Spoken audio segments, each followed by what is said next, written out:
Assalamualaikum warahmatullahi wabarakatuh. Good morning all. How are you today? I hope you all fine. Okay, before we learn, it will be better if we try together. Try start. Okay, try finish. Are you ready to learn mathematics today? Oh, okay. Before we start studying, I will invite you to part fighting first. Part fighting. Pat fighting. Fighting. Okay, thank you. I have a question. Do you still remember the congruence of the image? So, today we will learn congruence in triangles. Before we learn today, I want you to know the purpose of studying this material. First, student can know the condition for the congruent triangle. Second, student can test the congruence of triangle using the side criteria. Third, student can test the congruence of triangle using the side angle side criteria. And fourth, student can test the congruence of triangle using the angle side criteria. Okay, before you answer, remember about congruence of the image. Do you remember what makes the image congruent? Oh yes, that's right, because the shape and size are the same. Well, the congruence of the image has something to do with the congruence of triangles. Can anyone raise hand and give opinion about congruent triangles? Yes, that's right. Thank you. Your answer is right. Okay, so the congruent triangles are two or more triangles with exactly the same shape and size as each other. Okay, before we continue, I have a video showing for approximately 5 minutes. Please pay attention and enjoy the video.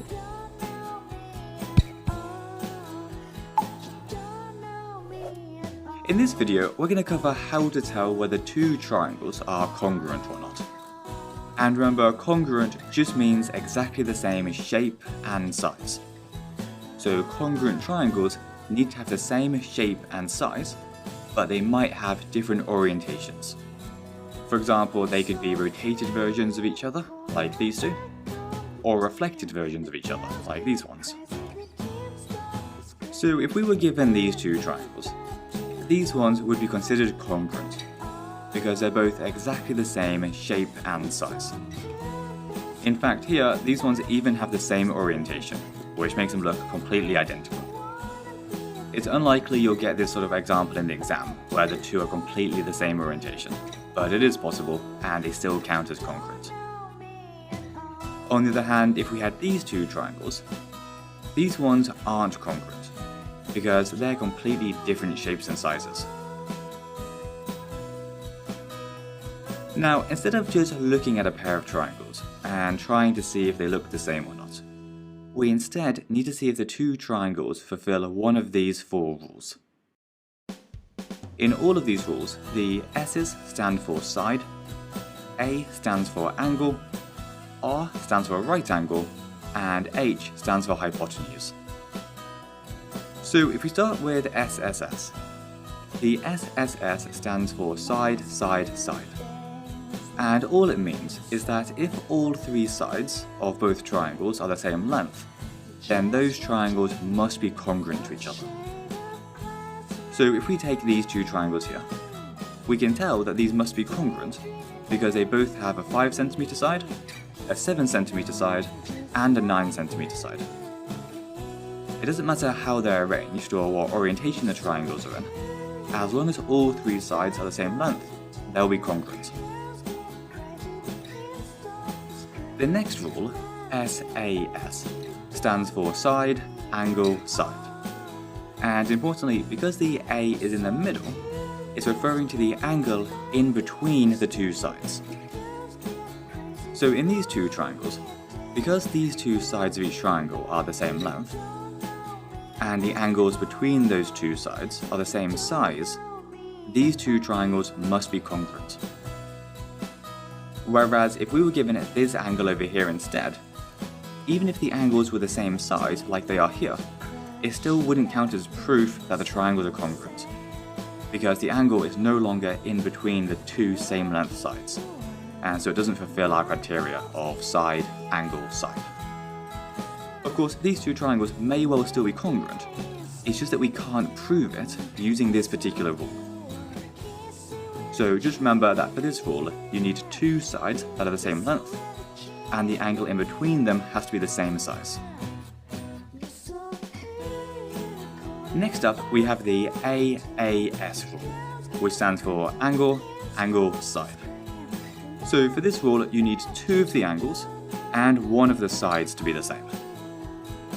The important bit though is that for the two triangles to be congruent, the sides have to be in the same place relative to the angles. To see what I mean by this, have a look at these two triangles here. In both cases, the triangles have two angles that are the same size, and a side that's the same length.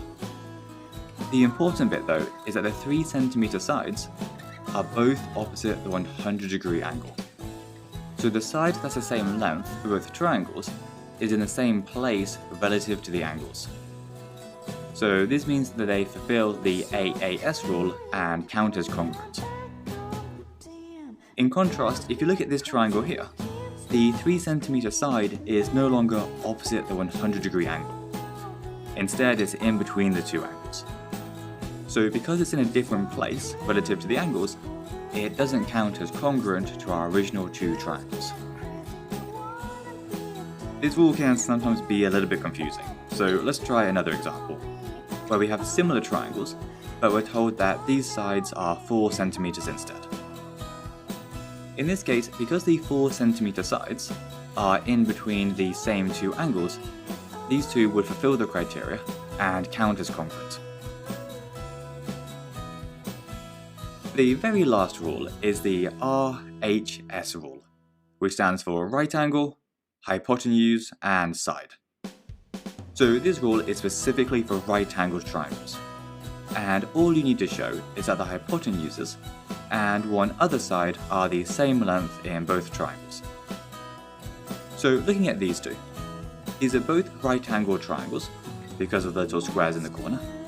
They both have hypotenuses of 7 cm, and one other side in each is 3.6 cm. So these two must be congruent. Anyway, that's everything for congruent triangles, so hope that all made sense. If you want to practice any of this, or anything else in science, maths, or any other subject, you can find past papers and loads of exam questions by topic at our resource site, which you can find by just clicking the link in the top right corner of this screen.